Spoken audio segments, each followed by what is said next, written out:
and a power line right away up on the mountainside. So that was kind of neat. It was just a new record. There's 3 ponds. 2 of them are obviously springs that were impounded. This is one over here. And they're not very big, but they're wet all the time. They have some vegetation that indicates groundwater. And then there's a large pond that's in the saddle just south of the fire ring. And that, I think, it's been dug out. Someone's been in with equipment decades ago and dug it out deep. But I think it was a natural depression wetland. And they often occur in the little saddles of these ridges. That pond never gets low during the drought. Yeah, it's always got water, right? Yeah, always brim full. Yeah, that's It's it. on top of the ridge. Got to have some groundwater feeding. Yeah. And then, not my favorite habitat, but it's important for some species, especially some animals. There's some old field habitats, and they're varying ages. This is an old field. This is an older field. Different community. This is an even older field. This is a really old field. And this was an old field a long time ago. So, in the woods at Kessler, as I was going around, if you know how to read the woods, you can tell. You come in, and it's funny because, and I'm not singling anyone out, but when people were first telling me about Kessler Mountain, at least 4 people told me it's totally pristine. It's never been touched, that sort of thing. And there are areas like that for sure on Kessler, but there are other areas that have seen some pretty heavy human use. Today they're forest, but you can tell by the even age of the trees. They're all the same age and size. They're weedy, early successional species. They're not the old Shumard oaks and the different things that take a long time to sort of become established in the community. The things like this little cedar stand. These areas in blue I mapped as obvious old fields. So there's one on the ridge top. There's that whole lobe that sticks out on the eastern side of the mountain, the stuff below the bluff on the eastern side. Part of this has been destroyed now for the park, even though it was in the study area I was given, but I know they've cut into that. And this is all the ball fields now over here. And there were several fields down on this side, and one up here by the water towers. And it's wooded today, but it's obvious to the botanist that it was different. Where's the old municipal dump? Oh, right. Let's see if that's on that picture. This area here was the dump.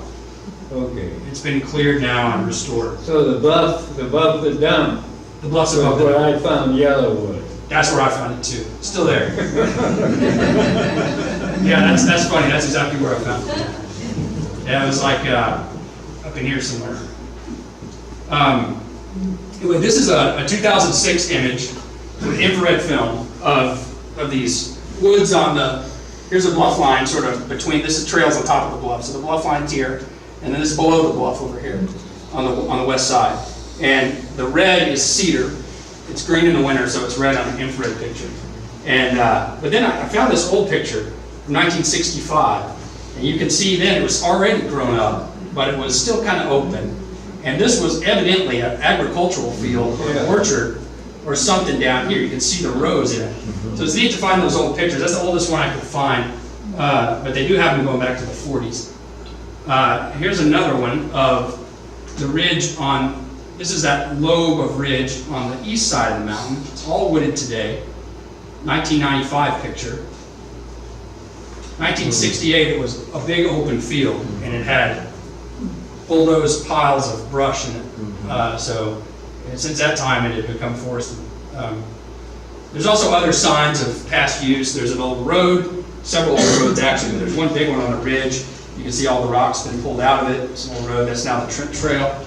There's a number of old rock walls here and there, mostly around those field areas I mentioned. They're kind of neat to find in the forest. There's also more subtle clues. You see whole stands of trees that are multiple trunked like this. Those are resprouts after the land was cleared, and they resprout back in multiple trunks. We also find really old stumps. These stumps can persist for decades, even a century, for some species out there. You see them out there. There's an old cellar that was dug down on the east side below the bluff. And while we're on the subject of human impacts, there's a number of non-native invasive plant species there. Trails are good to have. We like trails to get in there and get to see stuff and share it with everyone. But there's a negative aspect to it. They're corridors for invasive species. There were 2 non-native grasses very common along some of the trails along in there. The bluff lines, especially the talus below the bluffs, especially probably after the ice storm, are absolute hotbeds of invasive woody plants. One of them that was not really bad yet, but it's scattered all around, is Nandina, or heavenly bamboo. That's this red fruit. Birds are big time vectors moving these things around. They eat the fruit out of people's yards. They go to the bluff. They poop them out. There's sunlight there, and they competition, and they go crazy. This is one of the worst non-woody invasives in the Ozarks. It's arrived on the scene in the past several decades and is now probably in every stream bottom just about, and even shaded mesic upland habitats. This is Japanese stilt grass. It makes a 100% ground cover and can outcompete all the other plants in certain habitat types. And it's at Kessler. Beefsteak mint, another nasty Perilla frutescens. You see this in any kind of disturbed area. It's also thick in the talus below the bluff line in places. And then public enemy number 1 in Fayetteville probably is bush honeysuckle. Anybody know bush honeysuckle? Anybody not know bush honeysuckle? Red fruit, the birds like it, they move it around. Where I live down Little Rock, Chinese privet is the big understory shrub that's choked out all the native stuff. Up here, there's privet, but this thing's even worse. And it's all over the bluff line, below the bluff lines and stuff. Underneath it, after it gets established, 0 species on the ground, 0. Tree of heaven is another really bad one. I would say it should be called the tree from hell. And it's like a giant sumac. It becomes a huge tree. And if you break the leaf, it smells like rotting peanut butter. It can grow in almost no soil. It's a very impressive plant, but it has taken advantage of any kind of a light gap where trees come down. It is thick under the bluff lines in places where the trees went down in the ice storm. And then this one, I was a little surprised at how invasive it was. This is a non-native cherry called perfume cherry, Prunus mahala. Has these really sort of orbicular round leaves, and it is capable of growing, evidently, I didn't know this, but on almost no soil. So it loves these bluffs. It's on cracks in the bluff with almost no soil. This is one growing on a bunch of talus below the bluff, and the roots are like up in the air, and it's just growing happy as can be as a big tree. I don't understand how it can do so well, but it doesn't need much soil, I guess. And it's all over these bluffs. Hey Theo, Yep. did you ever see it in flower? I missed it in flower, but I saw it in flower along, what's the road that goes to the park, to the regional park? Judge Cummings Road? I guess so, the one that goes in there, yeah. It was along the fence rows in there, in flower one day, but I missed it on the mountain, and then I did see it in young fruit on it, so it had flower. Yeah. Yeah. Back to some of the rare things. So this was the great mystery. So there's a rare tree called the maple leaf oak. It looks exactly like this, and it's widely recognized as occurring at only 4 sites in the world: Mount Magazine up on top, the highest point in Arkansas, and then 3 other what we call Sky Island mountains, really high elevation in the Ouachitas, Porter and Pryor Mountain, and then something called Sugarloaf Mountain, which is south of Fort Smith. And most people agree that's all maple leaf oak. There are some trees up in the shale barrens at Kessler that fit the bill, 100%. At least according to my eye. We've also found this at a few other sites, in dolomite glades around the Ozarks, in Missouri and Arkansas both, and it's been found in a couple sites in Tennessee. There's debate among botanists whether or not it's all the same thing, whether or not it's even a distinct species or a variety of Shumard oak. There's a lot of debates, a lot of uncertainty. We're hoping that there's going to be some genetic studies that go on and try to sort some of this out. But in the meantime, there's some pretty special stuff up in the shale barrens at Kessler. And I only saw about 5 or 6 trees, I think, up there. that were like this. They look like a maple leaf. And 5 lobes, there's no more lobes. So here, and these are the supposed same things or close relatives. This is a Shumard oak. All from the same site. These are all from the shale barrens of Kessler. That's the northern red oak. And I mean, there's a lot of differences, not just in the number of lobes, but the length of the teeth, the angle of the sinus. Whatever this is something important in some fashion. So I can't say with 100% certainty that it's the same thing as on magazine, but it's interesting. So we've identified some significant areas. The shale barrens, really number one. Badly abused in some places. This barren area right here is what they call the fire ring. There's a bunch of trails that come together. People have camped there. It's bad erosion. I understand that there's something going on to try to confine the traffic. I hope that's ongoing. The bluffs are a significant area. There is an old growth post oak woodland section with some really nice old trees. This was identified by Alan Edmondson and David Staley. We did a study in there. And there's another section on the Rock City Trail of a different kind of oak woodland, old growth, but this was the one area in the study area. In addition to the shale barrens, which is an old growth oak woodland. The riparian habitats are significant because they are the only place on Kessler in the reserve where certain species occur because it's the only place with enough moisture in the woodland. And then the seeps and springs are a significant area with the rare flora and the rare, I snuck off the reserve a few places. Couldn't help it. Anyway, there's a really nice spring complex right here. Yeah. Then another thing I did as part of the study was to sort of go back and look at, Kessler's been visited before by botanists. You know, the U of A being here, and they would go on collection trips around. So there was some work done on Kessler, and that provided some things to hunt for. And luckily, we found a couple of them. This is the Eastern Yampa specimen collected in 1984, and it's still there. Not very specific directions there, but it's at several places on Kessler. So that was not too surprising. This is the Missouri ground cherry specimen collected in 1934, Kessler Mountain, Washington County. And that was my number one aim going into this. Hadn't been seen anywhere in Arkansas since the 50s. Hadn't been seen on Kessler since the 30s. And sure enough, after about 3 trips, I ended up finding it. So that was pretty exciting. A couple other things I didn't find. This is a really rare plant in Arkansas. It's a tiny little thing called Western Rock Jasmine. And I would assume it would be in some kind of barrens or grassland. I looked for it every trip in the shale barrens, but I never did see it. So it could be there. It says Kessler Mountain, Washington County, 1942. 42. And then this is the most bizarre. Moore collected it. Yeah. One more. Dr. Moore was professor of botany at the U of A back then. This is the most bizarre record anywhere in Washington County, and I think it's a good record. This is a plant called Washita Blue Star.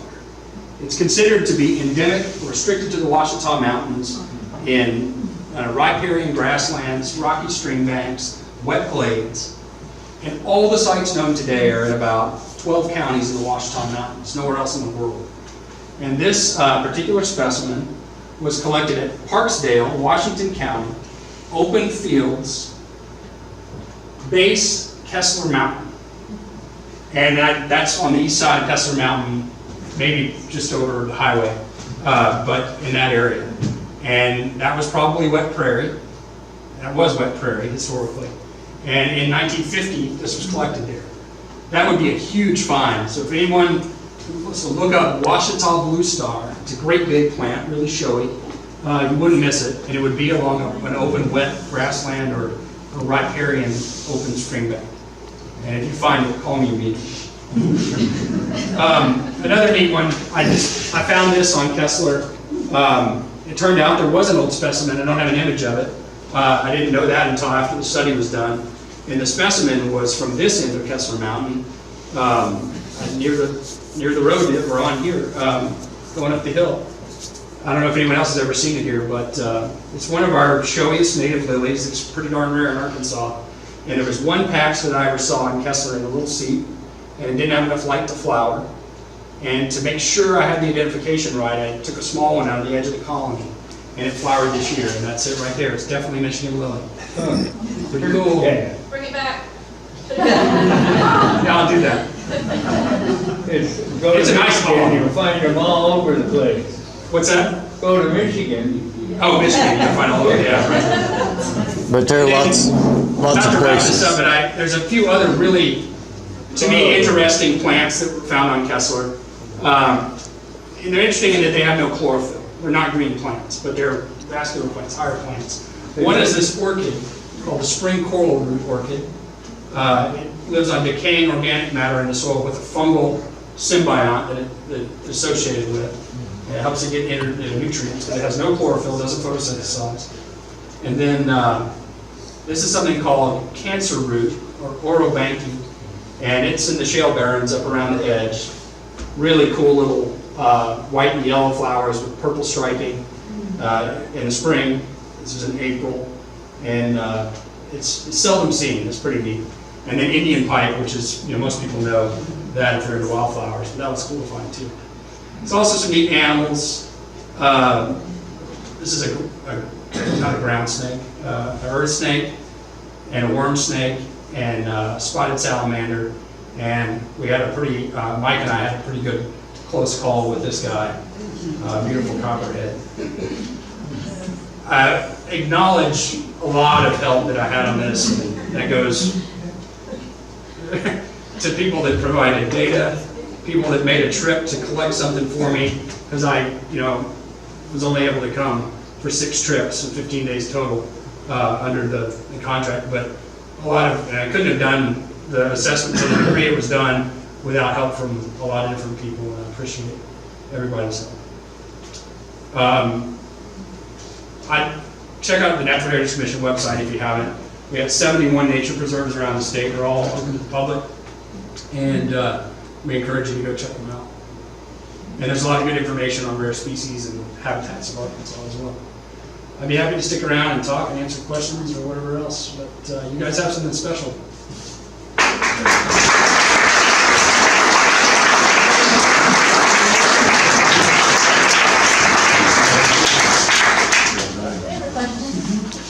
Yeah. We just found a snake that was this big, and it was little tiny spots, and it looked like Speckled king snake. Speckled king snake. He's been out there. He's becoming an ambassador to the classroom.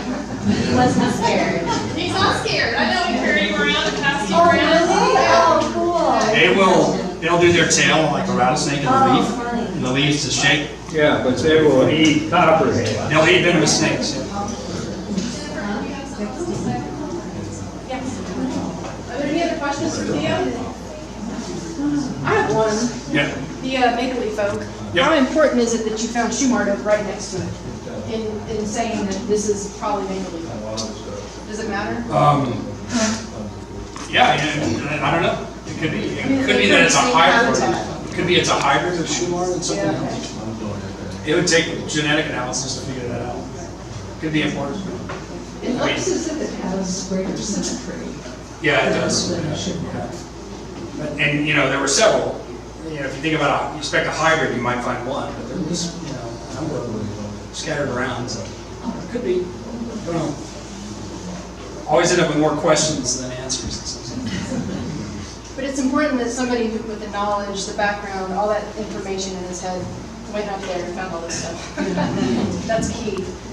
Bob? Yeah, not a question so much as a comment that we really thank you for doing this, that the study was used already when we went in and we did the master trail plan for the area. It was used in that to guide away from some of the areas, and you mentioned the shale barren there.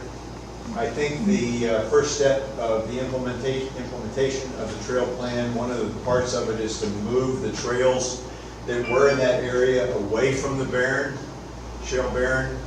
I think signs have already been put up asking people to You know, it's a sensitive area, be careful, stay out of it. Yeah. You know, just look from the side instead of tromping through it. Yeah, the soils are real fragile in these glades, and they're And, subject to erosion. You know, and I think the next thing that will obviously be used in is that, you know, Terry alluded to trying to develop a habitat management plan. And what you have in your report is an excellent basis to build that plan upon. And so it's going to be used for a lot of things. So we have those plans for all our state natural areas. And if it would be helpful for you all in developing yours, we'd be happy to share some that we've done for similar habitats. They're much more detailed in terms of management than what I have in the assessment, but those are available for you to look at. That's where we're at now, is how do you take the next step, going from the general concepts to more detailed. Sure. And that's something we can't do by ourselves, we need to involve taking partners. Can I add one thing? Sorry. Oh, yeah. Kind of dovetailing on that, something I wanted to say was that, you know, you listen to Theo, and how many times did he say, one of the only places in the world, you know, or rare, whatever. I think the concept, it's really important that we understand and that we spread the word into our children that you don't have to go somewhere else for there to be important biodiversity that we have to protect. It's in our own backyard. So, you know, we grow up thinking save the rainforest. Well, you know, save the Ozark forest and all of these unique species that we have. And Theo talked a lot about the plants. Those plants are at the base of the ecosystem for a lot of birds and mammals. We don't even know exactly how important the area is to mammals. We're trying to find out. And so I just think it's really important that the classroom exists and that FNHA supports these efforts to teach the next generation and ourselves about how important that is right here at home. And the last thing was, you know, kudos to FNHA and to the City of Fayetteville Parks Department for working with FNHA on saying, hey, we need to know, this is a little different definition of parks, you know, and it's a trend that there's a different definition of what a park is. It's a natural area, it's a habitat, it's home to unique species, it's a forest to manage, it's not a traditional park. And it takes a lot of partners and a lot of different type maybe of planning to make sure that we use it wisely. And that we don't love it to death, and that, well, we love it to death in our hearts, but not with our feet, maybe, you know? And so, thank you to Connie and the Parks Department and to the people that, not me, on FNHA and Frank, who had the foresight to say, we need to front the money to get the best person we can get to come tell us what's on this mountain, on this reserve, that can be part of the plan now and in the future, and we'll just build on it. So, that's my soapbox. Thank you. Thanks for doing that. You have a comment or question? I used to camp out when I lived on the north end of Kessler. I used to camp out with my kids up there. But we always avoided that pond when the bullfrogs were calling, because it'd keep us awake all night. Thank you, Theo. Thank you, Theo.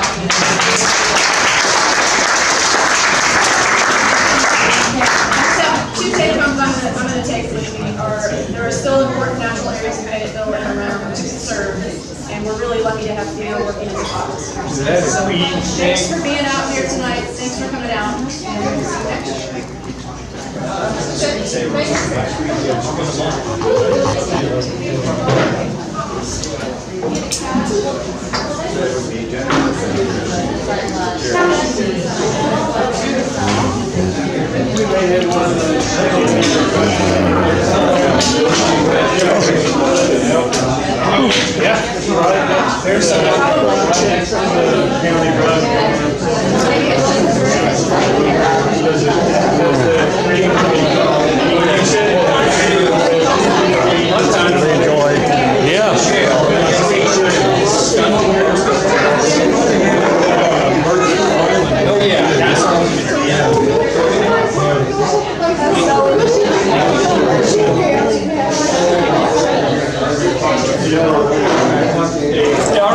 How are you? Good, how you doing, sir? You gained a few pounds. Yeah, I have. I need to lose it too.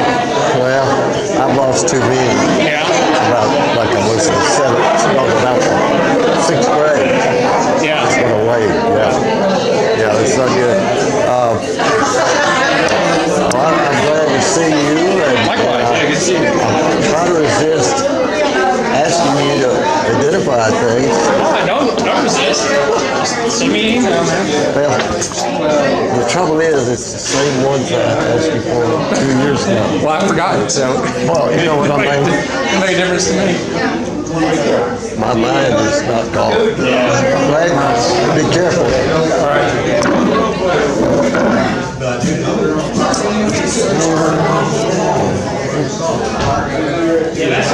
You remember saying, I believe it was you, said, that's a habitat tree. Do you? That probably was me.